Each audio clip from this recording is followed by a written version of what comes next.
सूजस special report में आप सभी का स्वागत है। मैं हूं आपके साथ निशा शर्मा। आइए सूजस स्पेशल इस रिपोर्ट पर एक नजर डालते हैं। डूंगरपुर जिले की चिकित्सा सेवाओं को और भी अधिक सशक्त बनाते हुए श्री हरिदेव जोशी राजकीय जिला अस्पताल डूंगरपुर में अब ब्लड कंपोनेंट सेपरेशन मशीन की शुरुआत कर दी गई है।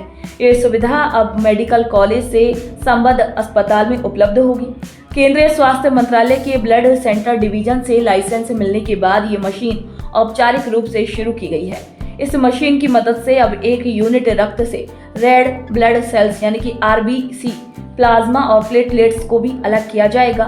इससे एक ही यूनिट खून से 3 मरीजों को जीवन दान देना संभव होगा। अस्पताल प्रशासन के मुताबिक अब तक गंभीर मरीजों को प्लेटलेट या प्लाज्मा की आवश्यकता होने पर उदयपुर या अन्य बड़े शहरों में रेफर करना पड़ता था, लेकिन अब इस अत्याधुनिक तकनीक के आने से स्थानीय स्तर पर इलाज संभव हो सकेगा, जिससे मरीजों को समय पर राहत मिल पाएगी। वहीं अस्पताल अधीक्षक डॉक्टर महेंद्र डामोर ने बताया कि राज्य सरकार की मंजूरी मिलने के बाद अब ब्लड बैंक में लैब तैयार कर मशीन का इंस्टॉलेशन पूरा कर लिया गया था। जैसे ही केंद्र से अनुमति मिली, मशीन को शुरू कर दिया गया। मशीन के शुभारंभ के मौके पर मेडिकल कॉलेज के प्रिंसिपल डॉक्टर एस बाला मरुगन, अधीक्षक डॉक्टर डामोर, उप अधीक्षक डॉक्टर कौस्तुभ सिंह, डॉक्टर कांतिलाल मेघवाल और ब्लड बैंक की टीम मौजूद रही। इसी पहल से डूंगरपुर सहित आसपास के क्षेत्रों के मरीजों को बड़ी राहत मिली है। वह इस पहल से डूंगरपुर सहित आसपास के क्षेत्रों के मरीजों को बड़ी राहत मिलेगी और ब्लड कंपोनेंट की तत्काल उपलब्धता भी सुनिश्चित हो सकेगी। अस्पताल प्रशासन का कहना है कि सुविधा के चलते अब मरीजों को प्लेटलेट और प्लाज्मा की जरूरत पड़ने पर बड़े शहरों में रेफर करने की आवश्यकता नहीं होगी। विशेष रूप से डेंगू और कुपोषण से पीड़ित मरीजों को अब स्थानीय स्तर पर ही समुचित इलाज मिल सकेगा। इस तकनीकी उन्नयन से डूंगरपुर जिला अस्पताल न केवल जनमानस की जरूरतों को पूरा करने में सक्षम होगा, बल्कि ये राज्य सरकार की समग्र स्वास्थ्य नीति को भी सशक्त बनाएगा।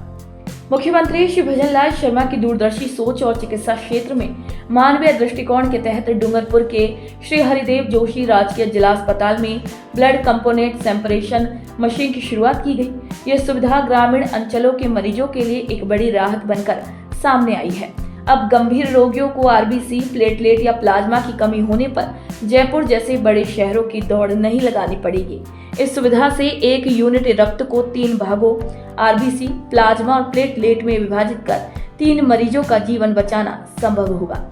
ये पहल न केवल स्वास्थ्य सेवाओं का विकेंद्रीकरण है, बल्कि ये राज्य सरकार की सोच को भी दर्शा रही है, जो चिकित्सा सुविधाओं को हर गांव, हर गरीब तक पहुंचाने के लिए प्रतिबद्ध है। तो आज जो हम काफ़ी समय से प्रयासरत है मेडिकल कॉलेज बनने के बाद, और हमें अब जो है आज हमें blood component Dungarpur medical college में और उससे अटैच हरिदेव जोशी सामान्य चिकित्सालय में स्टार्ट करने की परमिशन गवर्नमेंट ऑफ इंडिया से मिल गई है, और हम अब इसको 2-4 दिन में फुली फंक्शनल कर देंगे और इससे मरीजों को लाभ होगा। इसमें अब जो कुछ मरीज हमारे जो डेंगू के मरीज हैं, कुछ गर्भवती महिलाएं हैं जिनके प्लेटलेट कम होता था, उनको हमें रेफ़र करना पड़ता था।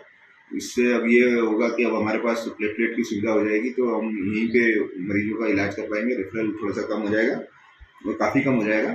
और इसके अलावा भी जो है इसमें प्लाज्मा, फ्रेश फ्रोजन प्लाज्मा भी हम लोग सेपरेट कर पाएंगे और पैक सेल भी दे पाएंगे। जो एनीमिक पेशेंट है जिसमें पहले होल ब्लड दे रहे थे, अब हम जो है खाली पैक सेल देंगे, आरबीसी पैक सेल देंगे।